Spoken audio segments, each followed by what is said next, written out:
Good morning বন্ধুরা, তোমাদের সবাইকে টিয়ার পরিবারে তোমাদের সবাইকে স্বাগত। আশা করি যে যেখান থেকে আমার এই ভিডিওটা দেখছো তারা সবাই ভালো আছে। আমার ছেলে অনেক উন্নতি করেছে, আজকে সকাল সকাল উঠে যাচ্ছে। তো যাই হোক, কালকে আমি বলেছিলাম কি তাড়াতাড়ি উঠতে, গেঞ্জি পরছে এখন দেখানো যাবে না, এই দেখো। তো কালকে আমি ওকে বলেছিলাম কি যে সকাল সকাল উঠে একটু রোদ্রের মধ্যে যায়, ছাদে অনেক রোদ্দুর আছে তো ঠান্ডা লাগাটা কমবে। তো ওই জন্য তাড়াতাড়ি উঠেছে। আমি তাই বলছি তোমাদের দাদাকে, দেখো তোমার ছেলে আজকে তাড়াতাড়ি উঠেছে। আর তোমাদের দাদা এখন নাতনির সাথে একটু গল্প করছে, নাতনি ওখান থেকে আর আমার বর এখান থেকে। আর আজকে হলো বৃহস্পতিবার, তো বৃহস্পতিবার অনেকখানি কাজ থাকে, তো ওই জন্য আজকে ভিডিওটা বেশি বড় করব না। তো তোমরা সাথে থেকো এবং দেখতে থেকো, আর যতটা পারি ততটা দেখাবো, কিন্তু এই বিছানা তোলা দেখাবো না। এখন বিছানাটা তুলে নিই, দুই ঘরের, ও ঘরে এই ঘরে বিছানা তুলে তারপর আমি ফিরছি। তো চলো বন্ধুরা, এই যে ছেলের ঘরের বিছানা তোলা হয়ে গেছে, ভাবছি ছেলের এই লেপ কম্বলগুলো রোদ্রে দেবো নাকি। তো যাই হোক, এই ঘরের বিছানা তোলা হয়ে গেছে আর এই ঘরেরও তোলা হয়ে গেছে। তো এখন এই যে ঠাকুর বাসনগুলো রেখেছি, এগুলো এখন বাইরে নিয়ে যাই।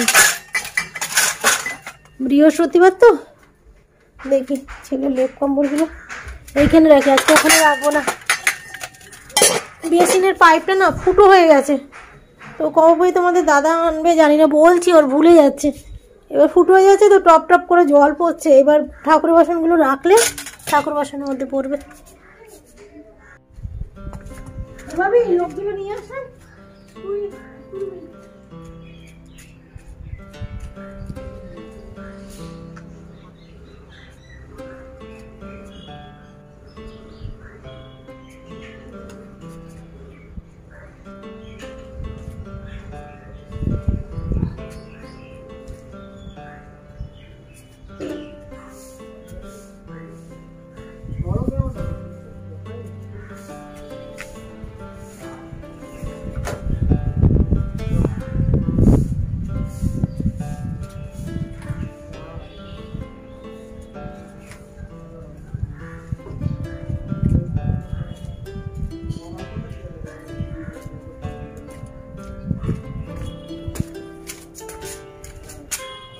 এই সোমবার কাঁচা আছে বন্ধুরা, আজকে শুকলো সোমবার আর আজকে হলো বৃহস্পতিবার, তো এই 4 দিনের মাথায় শুকলো।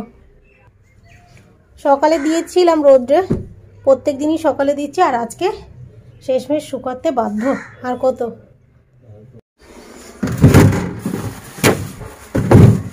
তো এইটার মধ্যে রয়েছে লাল শাক, লাল শাকটা হবে। আর ছেলের জন্য একটা উচ্ছে নিই, ছেলের উচ্ছে সেদ্ধ। কি গো তোমার জন্য একটা উচ্ছে সেদ্ধ দেবো?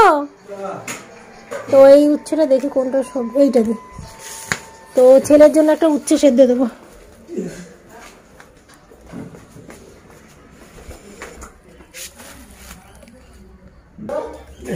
তো দেখি ভালো আছে কিনা, পেপারেতে মুড়ে রাখার অভ্যেস করেছি এখন। এই না, পুরো ভালো আছে দেখো।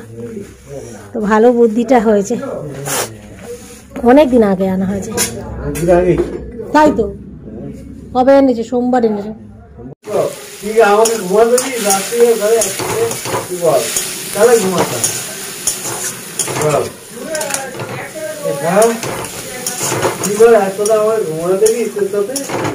শুনতে পাচ্ছ? বাবা ছেলে ঝগড়া চলছে, ঝগড়া না মিষ্টি মুখে ঝগড়া চলছে না, বাবা ছেলের মিষ্টি মুখে ঝগড়া হচ্ছে।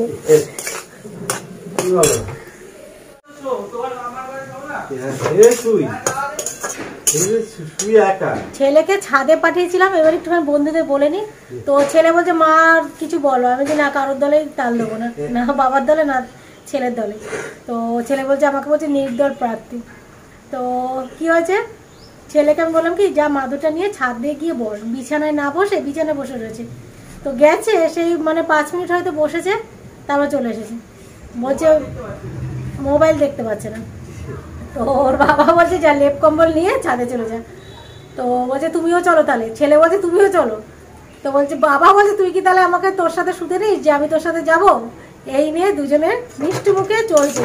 এবার আমি কার পক্ষে কি বলবো বলো, দুজনের না, ওর বাবার কথায় যুক্তি আছে। এবার বাবার দলে যদি আমি তাল দিই, বাবা ঠিকই বল, এই তো দিলাম তো। না তোর তাল এখন না, যেটা অন্য সেটা অন্য। বাবা ঠিকই তো বলে, রোজ যে না গিয়ে তুই বিছানে এসে পড়েছি। তো বাবা তাই নিয়েই বলছে, এবার বাবার দলে এই যে তাল দেওয়াই হয়ে গেল, তো কার দলে তাল দেবো বলো? এটা তো মানে ঠিকই বলেছে বাবা। এবার যদি আমি বাবার দলে বেশি সাপোর্ট করি তাহলে ছেলে কষ্ট পাবে বা রেগে যাবে না। এই চলছে। আর তোমাদের দাদা এখন লাল শাক কেটে দিচ্ছে, আর আমি চিংড়িটা এখন ভাজি, ফুলকপি দিয়ে চিংড়ি দিয়ে হবে, আর একটু সামান্য চিংড়ি লাল শাক করে দেবো। এই রান্না হবে। আর ছেলের জন্য উচ্ছে সেদ্ধ, উচ্ছে কেন ওর মুখে একদম অরুচি, খেতে পাচ্ছে না কিছু। আর কি বেগুন ভাজা করবো বাবা, আর বেগুন ভাজা, ডিম সিদ্ধ খাবে, চিংড়ি তো আছে। আচ্ছা ঠিক আছে, দেখা যাবে। ইলিশ মাছ আছে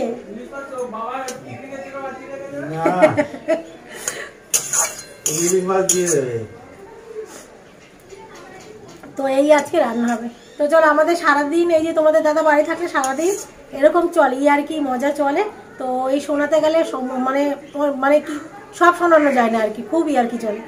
তো তার মধ্যে এই যে একটুখানি শুনলে এরকম চলে, সারাদিন কিছু না কিছু নিয়ে চলবে। চিংড়িটা ভাজা হয়ে গেছে, আর ডিপ করে ভাজিনি, হালকা করে ভেজেছি। আর এদিকে নুন হলুদ দিয়ে ফুলকপি আলুটা একটুখানি ভাজা ভাজা করে নিয়েছি, আর দিয়েছি হচ্ছে গোটা জিরে আর তেজপাতা ফোড়ন। তো এবার একটুখানি দিলাম আদা ঘষা।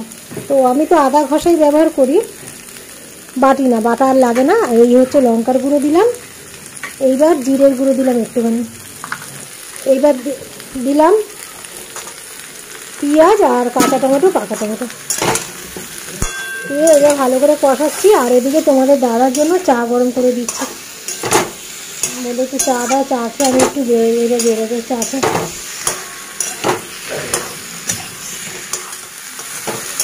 চিংড়ি দিয়ে দিয়েছি, এইবার আমি জল দিয়ে দেবো, কষানো হয়ে গেছে।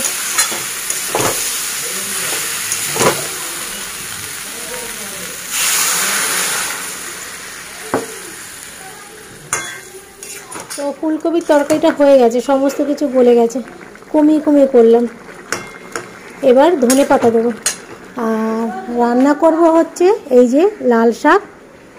আর এই বেগুনটা তোমাদের দাদা কেটেছে, দেখে পোকা, তো কী করলো, এই যে লম্বা লম্বা করেই বললো ভাজো, এইভাবে ভাজো। আর নতুন বেগুন নামালাম না, বেগুনের যা দাম বাবা, তো থাক, এতেই হয়ে যাবে।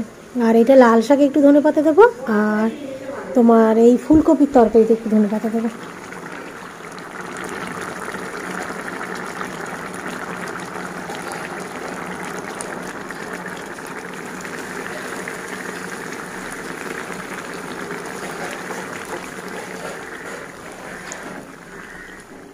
ফুলকপির তরকারিটা দেখো বন্ধুরা, ধনেপাতা দেওয়াতে আরও যেন বেশি সুন্দর লাগছে দেখতে, আর খেতেও কিন্তু খুবই সুন্দর হয়েছিল। ভয়েস দিচ্ছি তো খাওয়ার পরে, তো ওই জন্য বলছি। তো বৃহস্পতিবার আমি কিন্তু চাখি না, কিছুই চাখি না, ছেলেকে দিয়ে চা খাই। তো না চেখে রান্না করা আমার একটুখানি অসুবিধায় লাগে, তো ছেলেকে দিয়ে চা খাই, তবু নিজের কাছে মনে হয় যে ঠিকঠাক হলো কি না। যাই হোক, ফুলকপির তরকারিটা এইভাবে করেছি, ভালোই লেগেছে। মেনলি কি, ফুলকপির তরকারিটা ওই যে আলাদাভাবে ফুলকপিগুলো ভেজে ভেজে রান্না করলে না বেশি টেস্ট হয়। তো আমি আর সেটা আজকে করিনি, কেননা ওইভাবে ফুলকপি যদি ভাজা হয় না, কী হয় বলো তো, তেলটা বেশি লাগে, ওইভাবে করিনি। তো আলু দিয়ে ফুলকপি দিয়ে আর গোটা জিরে তেজপাতা দিয়ে তো ভালো করে ভেজে তারপর করলাম, ভালোই হয়েছিল। যাই হোক, ফুলকপির যে তরকারিটা ভাবতে পারিনি এত সুন্দর হবে, হয়তো ফুলকপিটা টাটকা ছিল এই জন্য হতে পারে ভালো লেগেছে, আর উগ্র গন্ধও ছিল না। তো এই যে এখন চলে এসেছি ঠাকুরের বাসন মাজতে, রান্নাবান্না তো হয়েই গেছে। আর দেখতে পাচ্ছ বন্ধুরা, আমার ক্যামেরাটা কত বাজে হয়ে গেছে। তো এখন ব্যাক ক্যামেরাটাও দেখতে পাচ্ছি আস্তে আস্তে খারাপ হচ্ছে, আর এটা তো ফ্রন্ট ক্যামেরা। তো ভিডিও এইভাবে করতে আর ইচ্ছে করছে না, একদমই মনটা ভেঙেই যাচ্ছে এই যে ক্যামেরার জন্য আরও। তো ইউটিউব থেকে তো ভিউ দিচ্ছে না, সে এর মন ভাঙা আলাদা, তবু আমি করে যাচ্ছি আমার নিজের ভালো লাগার জন্য। কিন্তু যখন মুখটা পরিষ্কার না আসে, ছবিগুলো পরিষ্কার না আসে, সেইটা আর ভালো লাগে না। তো এই ক্যামেরার জন্য আরও যেন মনটা আমার ভেঙে যাচ্ছে, আর ভালো লাগছে না ভিডিও করতে। তো একটা নেশা হয়ে গেছে তোমাদের বলি না, সেই জন্য ভিডিও করা। সকালবেলা ভাবে কি যে এই কাজটা আমি করলাম না, ভালো লাগে না। যেমন সকালে রোজকার কাজ আমরা কোনো একটা করি, তো ইউটিউবে যে কাজ করি এইটাও যেন ডেলি রুটিনের মধ্যে হয়ে গেছে, সেই ডেলি রুটিন হিসেবে আমরা ঘরের কাজ দেখাই, তো ইউটিউবে যে কাজটা সেইটাও কিন্তু আমার কাছে ডেলি রুটিনই হয়ে গেছে। তো সকালে যদি আমি কাজটা শুরু না করি না, আমার ভালোই লাগে না। তো ক্যামেরা এত বাজে এসে গেছে ক্যামেরার ছবিগুলো বাজে আসছে যে আমার আর ভালো লাগছে না। তা সত্ত্বেও ওই যে ডেলি রুটিন হয়ে গেছে আমার যে ইউটিউবের কাজটাও, তাই জন্যই আমি ক্যামেরাটা অন করি আর ভিডিও করে যাচ্ছি। দেখা যাক, ক্যামেরা তো আর কিনবো না, এইভাবেই করে যাব। আর ঠাকুর বাসনগুলো মাজা হয়ে গেছে দেখতে পাচ্ছি, এদিকে গ্যাসও মোছা হয়ে গেছে। আর এদিকে যে এঁটো বাসনগুলো ছিল সেইগুলো তো আগেই মেজে নিয়েছিলাম। তো এখন যাব স্নান করতে। আর শীতকালে তো ঠাকুর বাসনের কথাটা বলতে ভুলেই গেলাম যে কত চকচক করছে, শুধু ভিমবার দিয়ে কিন্তু মাজছি। তোমাদের দাদা একটা ভালো কাজ করলো, তো এই যে পাইপটা নিয়ে এসেছে, আর ওই পাইপটা বাতিল যাবে। ওই পাইপটা না এইখান থেকে ফুটো হয়ে গেছে, এই মধ্যে থেকে, তো জল পড়ছিল, কাটবে, ওটা আটকে রয়েছে।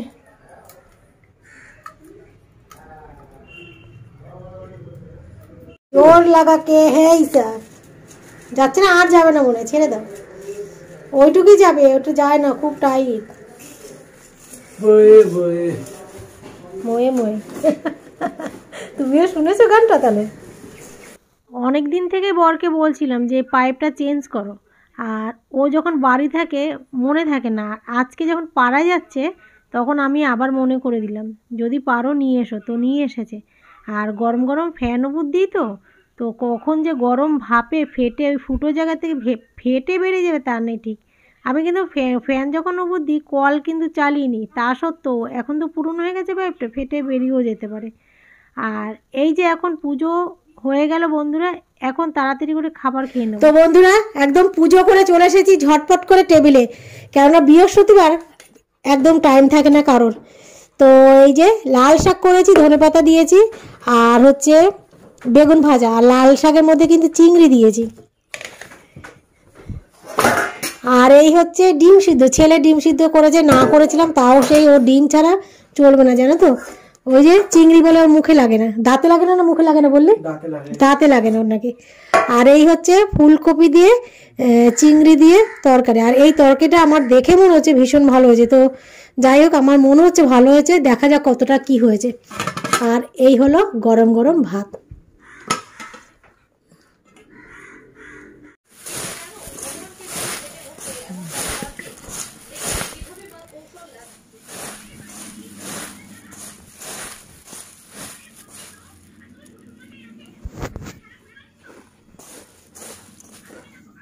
কড়াইতে মুড়ি মাখিয়েছি বন্ধুরা, তিনজন মিলে একসাথে খাবো। আর এই যে চা, তোমাদের দাদা যে চা খাচ্ছ, আজকাল ভাগ করিনি,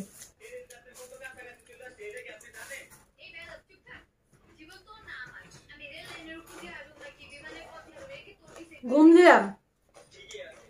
দিয়ে তোমাদের দাদাও আসলো। তোমাদের দাদা তো ওই যে সন্ধ্যেবেলা একটুখানি ঘুমালো, সন্ধ্যেবেলা বলতে সন্ধ্যেবেলায় গেল ঘুম থেকে উঠে। আর আমি কি করলাম, সন্ধ্যা দিয়ে 10 মিনিটের মতন এদিক ওদিক ঘুরলাম, ঘুরে ফোন ঘাটলাম, ঘেটে তারপর শুয়ে এইবার উঠলাম। তো তোমাদের দাদা ঘুরে আসলো, তারপর চা বানাবো। আমিও জানি ও চলে আসবে, চা খাওয়ার টাইমে চলে আসবে, তারপর চা বানাবো। আর ছেলে গেছে বাথরুমে ফ্রেশ হতে, ছেলে আসবে, এসে একসাথে খাবো, মানে চাটা একসাথে খাবো। বৃহস্পতিবার আমার আর কিচ্ছু ভালো লাগে না, তার মধ্যে শীত পড়েছে, শীতের মধ্যে ইচ্ছে করে। তারপরে আমি ভাবলাম একটু মুড়ি মাখতে তার কষ্ট নেই, তবে পেঁয়াজ রসুন সমস্ত কিছু যেই যে জুত করে মাখি সেটা মাখি না, এমনি তেল মুড়ি যেটা মাখা হয়, একটু আচার দিচ্ছি খেলে। ছেলে এখনও আসছে না, আর কতক্ষণ বসে থাকা যায় বন্ধুরা, এক ডোক চা মুখেই দিয়ে নিলাম। আর ভিডিওটা আজকে এখানেই শেষ করলাম। আজকে বৃহস্পতিবার, হাফ ছুটি করলাম ইউটিউব থেকে। তো চলো টাটা তোমাদেরকে।